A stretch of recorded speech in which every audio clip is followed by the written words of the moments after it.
So simple conversations, I think disruption comes with anything that can come and do something or the same task that you do 50x better, right? It may not be changing the task, but it might be the journey of doing that task. So remember music? I think the first disruption came in with CD players. I don't know how many people in this room had CD players, but it changed my life. Right? I could carry my music around with me anywhere. It had 15 songs, but I could still carry wherever I wanted to take it. The next round of disruption came in where the iPod came in. Because the biggest problem with a CD player was I could only carry 15 songs with me. Then the iPod came in and said, here, unlimited music, take everything you have and go with yourself. Right? After that, the innovations came in were not as dramatic, I think. I mean, we had our iPhones and we had phones that had enough music, and it didn't really change anybody's life too much. But these two instances changed quite a bit, right? We did not stop listening to music. I think it was just the experience of having that piece that changed. The next one, again, did not want to talk about Uber, but it did change our lives quite a bit. I think it was not the fact that we did not sit in the taxi and go somewhere, it was the experience, the ill experience of hailing a cab that was changed, right? So disruption comes into that period where the experience of doing something, the parts where there is a struggle to get to something, is when people come, innovate, and do it better. The last one, I think this was a piece that I put in there because it's not just about transportation or music, it's also personal these days, right? Tinder has changed the way so many people do so many things these days, right? The most uncomfortable part of dating was the part of finding who you wanted to go, approach or ask a question. Now Tinder makes you do that at home on the couch. You do your search, you shortlist, and then you still send that message and hopefully do the uncomfortable bit of going on that date, and hopefully it turns out well, right? So disruption has happened in different industries, and if you see the trend, what has changed is the process to getting to the part of the finish, right? So why is property search or anything to do with buying property any different, right? A lot of you and a lot of questions asked to us, and I think real estate in general inherently is a very deep-rooted traditional industry. Right? A lot of people still buy property the way they did 100 years ago.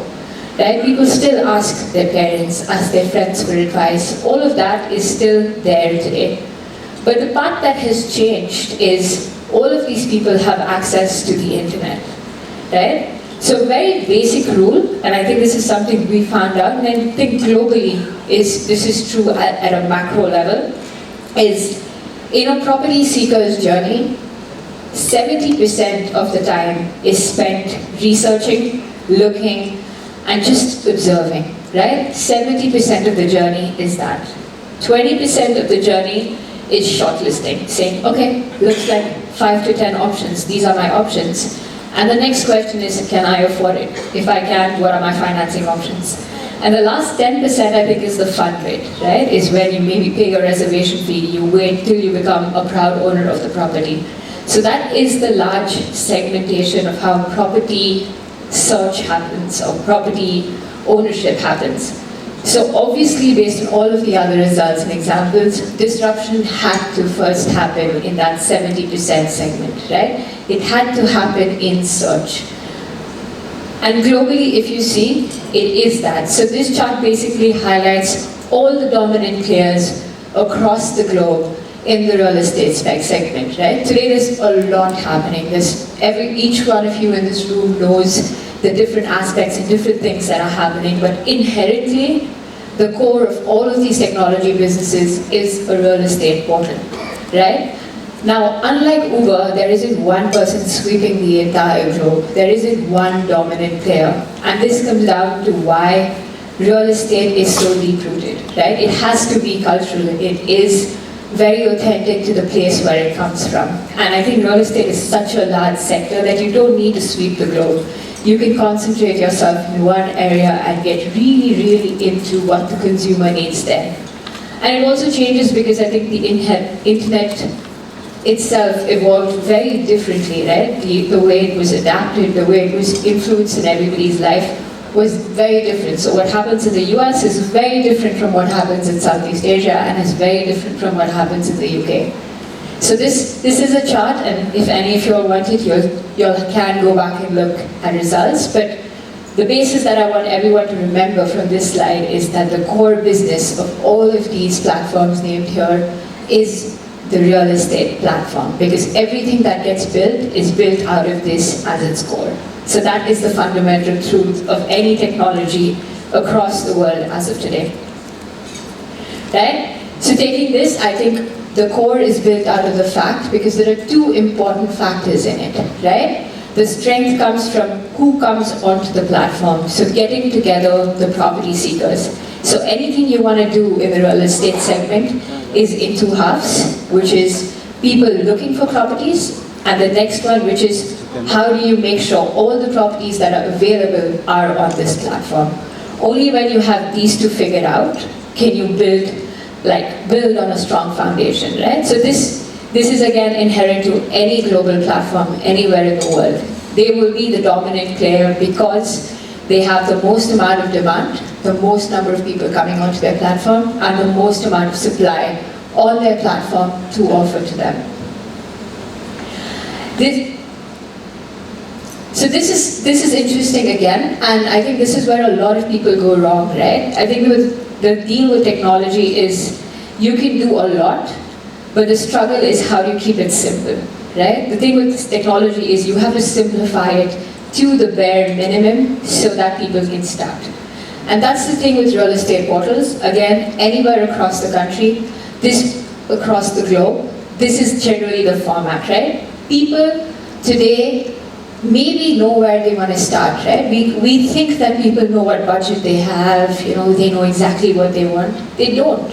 A property seeker, when the person begins their journey, knows, hey, do I want to buy a condominium? Do I want to buy a house? Do I want to buy a lot? And where do I want to buy it? That's it. Usually price does not even feature in the story, because if you're a first-time property seeker, you don't know what you're going to get. You don't know for 2 million how much you're going to get. And that's where things stand today. So that's why most people don't even put price in the first step. And that's how early the online property seeking stage starts, right? But the minute you get into it, and the minute you put in these three inputs, the strength of any online portal, again, around the globe, is to throw up everything that you can offer to them.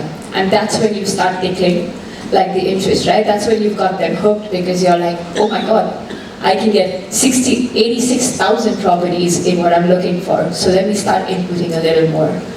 And that's where filters come in. Just like any consumer brand, I think this is how it is built out, right? And this is when you have the consumer hooked, right? Then they get into a particular property. What most real estate portals do is they say, we will connect the buyer and the seeker. The seeker and the supplier, right? So this is the core business of any portal anywhere in the world. Once you get this right, is when you start asking questions about how can I add value to this entire chain? How can I make this whole process better, quicker, more efficient? So 70%, the initial property seeking piece. This piece, if you get it right, is when you've satisfied the person's need in that 70% of their experience. Now this is an example from REA Group in Australia. It's not that we have virtual reality in the Philippines. I don't think it's used as much as we want it to, but I don't think it's too far away, right? As a technology, it's very simple. It's just adoption is not there yet, again, maybe because of our infrastructure, right? Maybe technology, digital speeds are not fast enough for us to cater to this, but technology-wise, we're present. But what happens in Australia is this, right? They've gotten into solving the next 20%, which is, I like these 10 properties, how do I shortlist it even more, right? So virtual reality comes into play there. Now the next step from there is the piece that's missing from how experiences happen today is when you walk with a broker and walk into a place and the person's explaining to you, is when conversations around virtual assistants are coming in, where you're watching something and there's an assistant telling you everything that you need to know about the property. So that's how the viewing piece is being changed. The next one, again, most online portals around the world have it. The implementation of it is a little different. So this is an example from iProperty in Malaysia, which basically has a loan calculator built in, right? Like a mortgage tool built in, which says, hey, 10, you've shortlisted, 5 you've seen, you like 5, now check if you can afford to buy this, right? Check if you can afford to pay these payment terms, which basically is preparing the seeker as much as possible from the comforts of their home and not having to interact with other humans, not giving explanations, not having to cover up anything, right? Again, this at various levels. Maybe in the US there are credit scores, so it's much more advanced than maybe in the Philippines where it's just indicative. At this point, we just indicate what you can afford. We can't really, confirm anything. The next one is big data. I think it's very, very exciting. I think the biggest advantage for any real estate portal anywhere in the world is the amount of information that is collected. Now, this is not personal information. I've been asked questions around data privacy and all of that. I think it's not anything that people input, right? We're not tracking any personal information. What we're tracking basically is the journey of a consumer on the platform. So imagine the power, right? We usually say humans do what they need to be when no one's watching, right? It's the truth when no one's watching. For somebody sitting in the comforts of their home and they're given a platform and they say, here, go look, they usually put in information that is not restrictive at all. So you know exactly what people are looking at what price, at what areas, what amenities, right? And this in millions and millions and millions, right? So this is an example from Zillow in the US that actually forecasts values and provides it for the market openly. In the Philippines, we're not there yet. What we do is we work with developers and we work with partners and we assist them and we say, this is what's happening on our platform. I think the next step now is to make this transparent to everybody in the market. So for a property seeker to say, hey, I want to buy a property in this area, what is the price as of today, depending on the supply across the market? No such information currently is available. People are still making blind choices, right? And that's where the whole risk and maybe the speed of real estate is. You can't bank yourself on anything and say, this is the information, it's accurate. The next conversation, I think the first few examples that I gave you were all from a buyer's perspective. There's also a flip side to it, which is the seller's perspective. Now, this is not in the Philippines yet, but this is an example from the UK, which is great. And if you see, it's about book your valuation. Now, the power of saying, I want to sell my house, can somebody accurately tell me how much my price is valued at as of today, depending on all the supply in the market. So that is what's happening in the UK and at different parts of the world these days, where you don't have to depend on a human or anybody to tell you. It's basically all data points coming together to tell you, as of today, your house is worth this much. Go ahead and put it out in the market. Now, the advantage of putting this again on a global platform is there are people coming onto the platform to even look for houses, right? So you're bridging that gap, you're bridging that discomfort of getting on ground, getting through the dirty business flow, multiple people telling you different values. I'm going to skip this, but just for anybody who knows this is actually happening where it's, let's remove all the middlemen, let's just deal with people directly, right? Where you say, I know how much my house is valued at, there are these many million people coming onto the platform, let me sell it directly, right? So it's for sale by owners. So that's everything that's already happening, right? So that's not too far away. So core business of portals with all of this happening in different markets at different stages, but all already present. I think the next two examples for me are maybe a little more futuristic, but I think this is promising. I think with all of this in place, the next two conversations are about, I don't know if it's 6 months away, 12 months away, or 18, but it's already here, and it is going to change a lot of things, right? 3D printing, I think it's, again, a buzzword that's been spoken about so much, but with so much power given to the consumer, so much information, so much flexibility, there is the conversation around customization, right? The consumer says, this is what I need, and this is the size I need it at, and this is how soon I need it, right? So if there are houses being built around the world in one day, under $10,000, how much time is it going to take for us to adopt it and get it rolled out in the market? I think the most easy thing, again, going back to organizational inertia, is people say this is very far away. It's not far away. It's in the market. It's happening. It's just a matter of time.